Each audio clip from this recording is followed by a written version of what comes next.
പെരുമ്പാവൂരിൽ അപകടത്തിൽപ്പെട്ട വാഹനങ്ങൾ എൻഫോഴ്സ്മെന്റ് ആർടിഒ മനോജിന്റെ നേതൃത്വത്തിലുള്ള സംഘം പരിശോധന നടത്തി.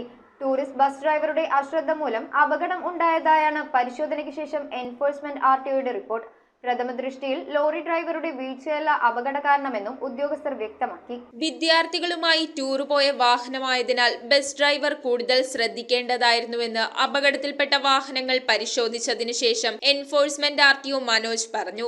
ഭാരം കയറ്റിയ ലോറിയാണ് പ്രധാന റോഡിലൂടെ വന്നതെന്നുള്ള കാര്യം ബസ് ഡ്രൈവർ ശ്രദ്ധിക്കണമായിരുന്നുവെന്നും വിദ്യാഭ്യാസ സ്ഥാപനത്തിലെ വിദ്യാർത്ഥികളുമായി പാക്കേജ് ടൂർ പോയിട്ടുണ്ടോ എന്ന് പ്രിൻസിപ്പലുമായി ചോദിച്ച് റിപ്പോർട്ട് തേടുമെന്നും അദ്ദേഹം പറഞ്ഞു. ഇവരുടെ മറുപടിയുടെ അടിസ്ഥാനത്തിലായിരിക്കും ട്രാൻസ്പോർട്ട് കമ്മീഷണർക്ക് റിപ്പോർട്ട് സമർപ്പിക്കുക. പ്രഥമ ദൃഷ്ടിയിൽ ലോറി ഡ്രൈവറുടെ വീഴ്ചയല്ല അപകട കാരണമെന്നാണ് പരിശോധനയ്ക്കെത്തിയ ഉദ്യോഗസ്ഥർ വ്യക്തമാക്കിയത്.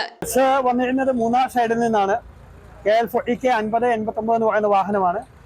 ലോറി KA22D0686 അത് അങ്കമാലിയിൽ നിന്നും തൊടുപുഴയ്ക്ക് പോവുകയായിരുന്നു.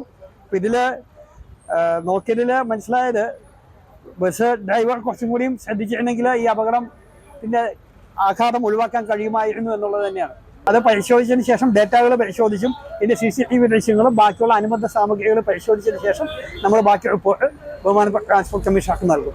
News bureau, Perumbavoor. 5 പവനിൽ തുടങ്ങുന്ന വിവാഹ സെറ്റുകൾ ഏത് ജ്വല്ലറിയിൽ നിന്ന് വാങ്ങിയ പഴയ സ്വർണ്ണാഭരണവും HUID മുദ്രയുള്ള 916 സ്വർണ്ണാഭരണങ്ങളായി ഹോൾസെയിൽ വിലയിൽ മാറ്റി വാങ്ങുവാൻ അവസരം. സ്വർണ്ണാഭരണങ്ങൾ സ്വന്തമാക്കുവാൻ ആകർഷകമായ സ്വർണ്ണ സമ്പാദ്യ പദ്ധതികൾ. Aleena gold and diamonds.